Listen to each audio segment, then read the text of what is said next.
आत्ता तर प्रेम करताना सुद्धा नाव आडनाव बघून प्रेम करावं लागतं. पण ह्या बाबतीत माझा एक मित्र फार फार सुखी आहे.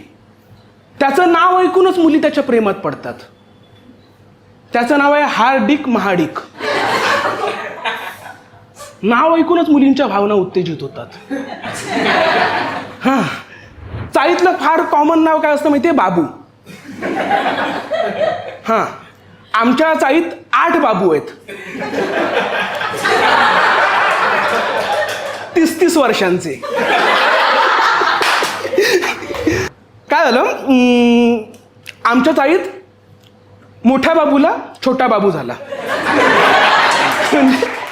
लहान बाळ झालं तर चाळीत सर्वांनी बोंब ठोकली, ए आपल्या बाबूला बाबू झाला, आपल्या बाबूला बाबू झाला.